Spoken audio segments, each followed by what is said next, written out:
બનાસકાંઠા જિલ્લામાં છેલ્લા ઘણા સમયથી ખેડૂતો પોતાની કોઠાસૂતી અને આધુનિક ટેકનોલોજીના મદદથી સિઝન દરમિયાન અલગ અલગ પાકની ખેતી કરી વર્ષે સારી એવી આવક મેળવી રહ્યા છે। ત્યારે જૂના ડીસાના વીડી ગામના સામળભાઈ માળી છેલ્લા 40 વર્ષથી માત્ર 2 વીઘા ખેતરમાં અલગ અલગ ફૂલોની ખેતી કરી ફૂલોમાં સારું ઉત્પાદન મેળવી સાથે જ પોતાના હાથની કળાથી અલગ અલગ ફૂલોનું પ્રોડક્ટો બનાવી તેનું વેચાણ કરી સિઝન દરમિયાન સારી આવક મેળવતા હોય છે। અત્યારે ફૂલોમાં ખૂબ જ તેજી હોવાના કારણે સામળભાઈ માળી સિઝન દરમિયાન સારી એવી આવક મેળવી અન્ય ખેડૂતો માટે પ્રેરણારૂપ સાબિત બન્યા છે। નદીના કિનારે મારું ખેતર આવેલું છે કે હું વર્ષોથી ફૂલોની ખેતી કરું છું અને ફૂલોની અંદર ગલગોટો છે, લીલી છે, કામિની છે, અલગ અલગ જાતના ફૂલો વાવું છું। એની અંદર સારી એવી મળતર મળે છે, ઓછો ખર્ચો અને નફો વધારે બેસતો હોય છે। એની અંદર દાખલા તરીકે એમ અંદર 25-30 હજારનો ખર્ચો કર્યો હોય તો 80થી 90 હજાર રૂપિયા જેવું બચત થતી હોય છે એમાં, કારણ કે એ જાતે ઉત્પાદન કરું છું, જાતે સેલિંગ કરું છું, જાતે અલગ અલગ વેરાયટીઓ બનાવું છું।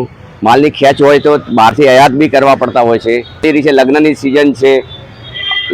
સિઝન છે અને એક બાજુ મા મહિનો ચાલે છે, અલગ અલગ મંદિરો સજાવવાના હોય છે, માતાજીને અલગ અલગ રમેલો થતી હોય છે, એની અંદર અઢગા ફૂલો જતા હોય છે। લગ્નની સિઝનમાં અલગ અલગ વેરાયટીઓ બનતી હોય છે, દાખલા તરીકે ગુલાબના હાર છે, લીલીના હાર છે, ડેગીના હાર છે, ગાડીઓ સજાવવાની હોય છે, બુકે હોય છે, ને જાતે ઉત્પાદન કરી જાતે બનાવીને જાતે સેલિંગ કરતા હોય છે। એની અંદર સારો એવો નફો મળતો હોય છે।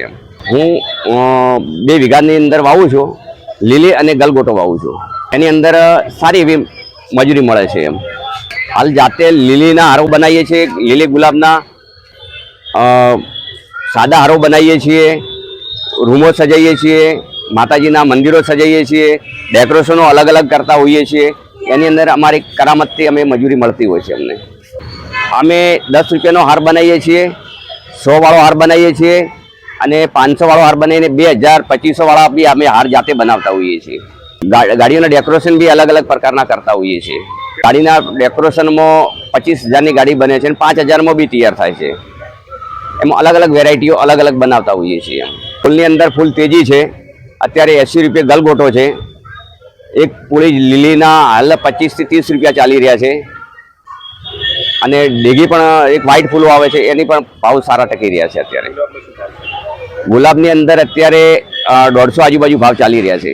એ આવવાનું કારણ એવું છે કે અત્યારે લગ્નની સિઝન ચાલી રહી છે, મા મહિનો છે, મા મહિનાની અંદર અલગ અલગ મંદિરો સજાવતા હોય છે, એના હિસાબે આજે તેજી બહુ જળવાઈ રહી છે।